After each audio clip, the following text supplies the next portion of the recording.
नमस्कार साथियों, N study point पे आप सबका हार्दिक स्वागत है। आज की क्लास में हम जानेंगे राष्ट्रपति पर महाभियोग कैसे लगाया जाता है।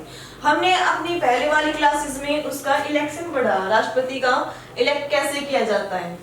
क्या पढ़ा था हमने? इलेक्शन पढ़ा था।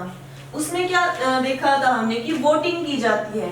कौन कौन वोटिंग करता है? हमारा लोकसभा के सदस्य, राज्यसभा के सदस्य और विधानसभा के निर्वाचित सदस्य पार्टिसिपेट करते हैं। कौन पार्टिसिपेट करते हैं? निर्वाचित सदस्य। लेकिन इम्पीचमेंट में, महाभियोग में क्या होता है? वोटिंग होती है, लेकिन कौन पार्टिसिपेट करता है? लोकसभा के सदस्य और राज्यसभा के सदस्य। विधानसभा के सदस्य इसमें पार्टिसिपेट नहीं करते हैं। और इनकी क्या है, निर्वाचित सदस्य भी पार्टिसिपेट करते हैं और मनोनीत सदस्य भी, मतलब टोटल मेंबर इसमें क्या करेंगे? पार्टिसिपेट करेंगे। इसमें मनोनीत सदस्य भी पार्टिसिपेट करते हैं, विधानसभा के सदस्य पार्टिसिपेट नहीं करते हैं। ठीक है, अब कैसे प्रक्रिया चालू होती है महाभियोग की? लोकसभा और राज्यसभा में से कोई भी एक सदन क्या है, 1/4 सदस्यों के द्वारा प्रस्ताव पेश किया जाता है, हस्ताक्षर किए जाते हैं उनके द्वारा।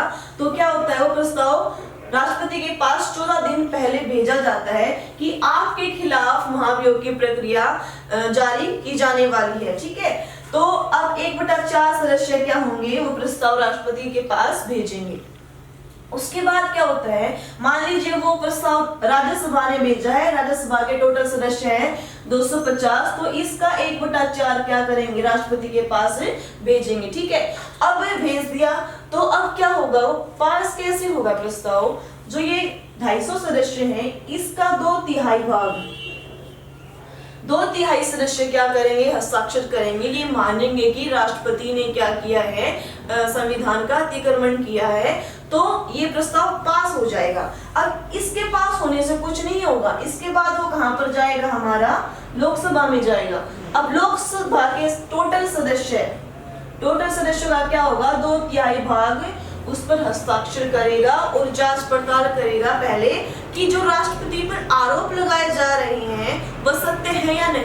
अगर वो आरोप सत्य मिले तो राष्ट्रपति के खिलाफ प्रस्ताव पास हो जाता है और क्या है, राष्ट्रपति को अपने पद से त्याग पत्र देना पड़ता है। ठीक है, तो ये थी हमारी महाभियोग की प्रक्रिया। संसद महाभियोग के द्वारा जो हटाती है, इस पावर को क्या बोलते हैं हम? इस पावर को बोलते हैं अर्ध न्यायिक शक्ति बोलते हैं, क्वाजी जुडिशियल पावर बोलते हैं संसद की इसको।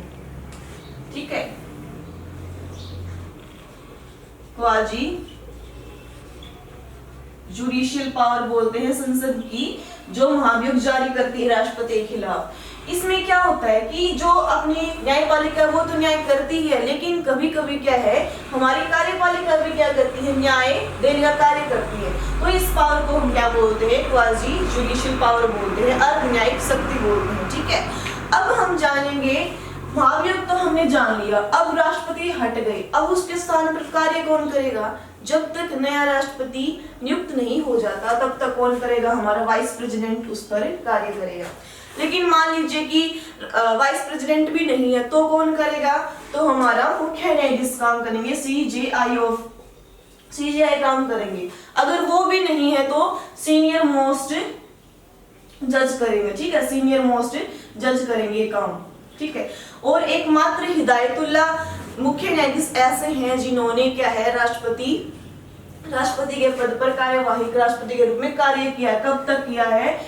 20 जुलाई से 24 अगस्त 1969 में इन्होंने क्या किया था? कार्यवाही राष्ट्रपति के रूप में कार्य किया था। ठीक है, अब क्या होता है, राष्ट्रपति का पद तो खाली नहीं रहना चाहिए। अब राष्ट्रपति का जो निर्वाचन किया जाता है ना, वो जो नेक्स्ट राष्ट्रपति बनेगा उसका निर्वाचन कंप्लीट हो जाता है, तब वो अपने पद से क्या देता है?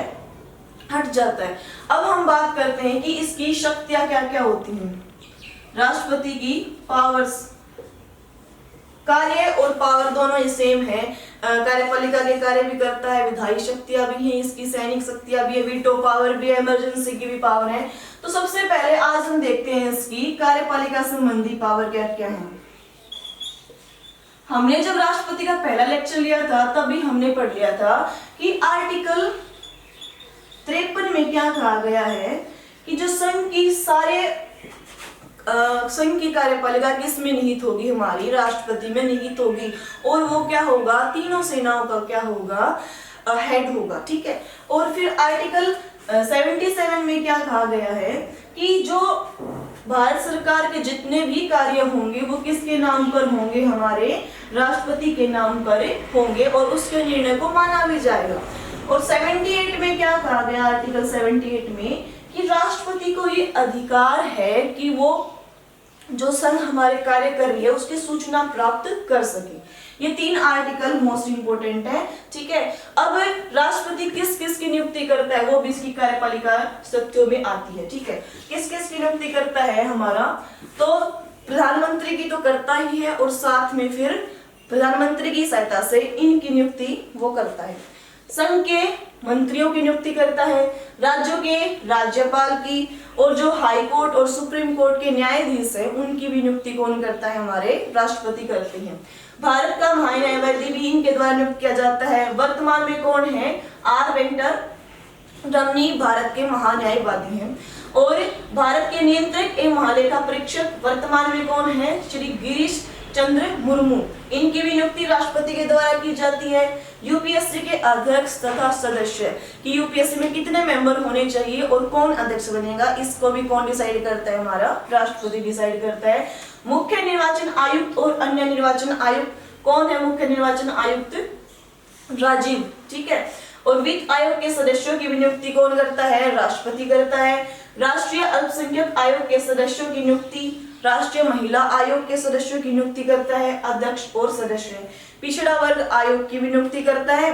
और जो हमारी यूनियन टेरिटरी है उनके राज्यपाल, जो प्रशासक हैं या फिर वहां पर जो मुख्यमंत्री बनेंगे उनकी भी नियुक्ति करता है। और राजभाषा आयोग की भी नियुक्ति हमारे राष्ट्रपति के द्वारा की जाती है।